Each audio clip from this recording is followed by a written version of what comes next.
नमस्कार मंडळी, सर्वांना श्री स्वामी समर्थ.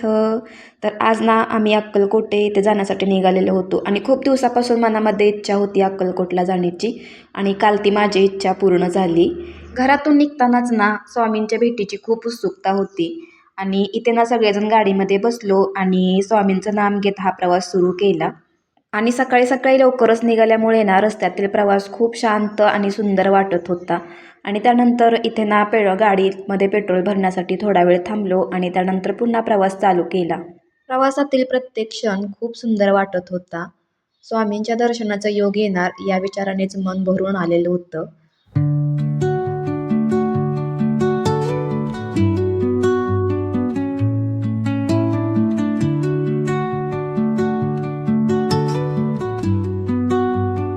प्रवास करत असताना रस्त्यातील हे मंदिर बघून ना मला खूप छान वाटलं. आणि हे बघा, शार्वी तिथे छान खेळत होती ना, आणि तिला पण मी खेळत होते कारण गाडीमध्ये ती खूप चिडचिड करत होती. आणि त्यानंतर फायनली आम्ही अक्कलकोटमध्ये प्रवेश केला आणि खूप छान आणि खूप प्रसन्न वाटत होतं मला या अक्कलकोटमध्ये येऊन. इथे ना आम्ही मंदिराच्या परिसरात पोहोचलो आणि इथलं वातावरण पाहून ना खूप छान वाटत होतं.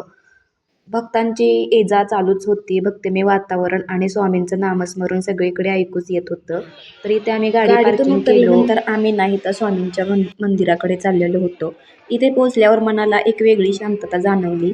आजकालच्या धावपळीच्या जीवनात आपण खूप गोष्टींमध्ये अडकून जातो, पण अशा पवित्र स्थळी आल्यावर मनाला खूप समाधान मिळतं. मंदिराचं प्रवेशद्वार पाहताच मन भरून आलं आणि हीच ती पवित्र भूमी जिथे श्री स्वामी समर्थ महाराज यांनी भक्तांना मार्गदर्शन केलं.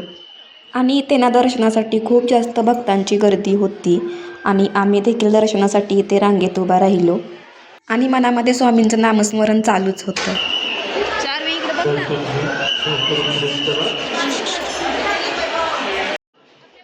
आणि मंदिराच्या आतमध्ये ना व्हिडिओ आणि फोटो काढण्यास सक्त मनाई होती.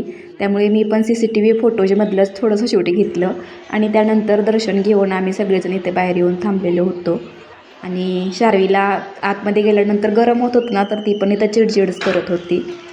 तर इथे ना स्वामींसाठी नैवेद्याचं ताट न्यायचं चालू होतं. टाळ्यांचा गजर आणि ढोलाच्या गजरामध्ये ना इथं स्वामींसाठी नैवेद्य घेऊन जात होते. आणि त्यानंतर खूप छान असं घंटानादमध्ये ना स्वामींची छान अशी आरती करून झाली.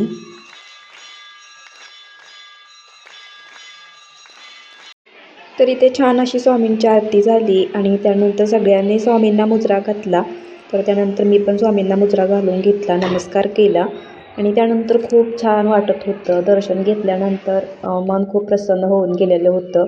जणू काही स्वामींची कृपाच झाली असं वाटत होतं. तर त्यानंतर आम्ही इथं प्रसादासाठी निघालेलो होतो आणि त्यानंतर इथे येऊन रांगेमध्ये थांबलो. स्वामींचा प्रसाद घेताना मनात खूप कृतज्ञता वाटत होती आणि हा असा होता स्वामींचा प्रसाद. तर छान असं सगळ्यांनी प्रसाद घेतला आणि त्यानंतर इथं बाहेर स्वामींची मूर्ती आहे ना, तर तिथं दर्शनासाठी आलो. तिथे पण छान दर्शन घेतलं आणि त्यानंतर कोणाला काही खरेदी करायची ती करून घेतली आणि त्यानंतर मग थेट आलो आम्ही इथं सिद्धेश्वर मंदिरामध्ये.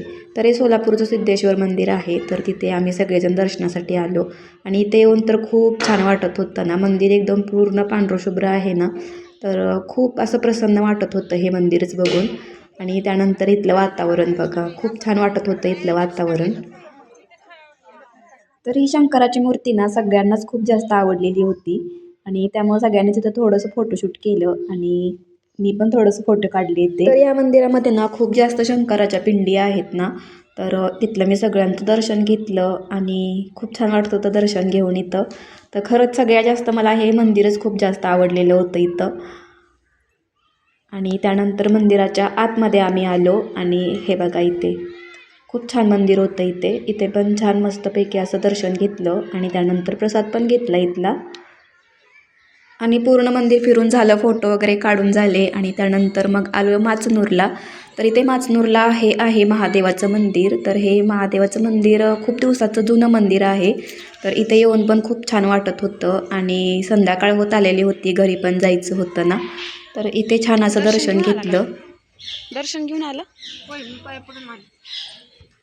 आणि दर्शन घेतलं आणि आम्हाला आरती पण इथली सापडली ना, तर आरती वगैरे झाली आणि संध्याकाळी घरी जायला खूप रात्र होत होती ना, तर निघालो.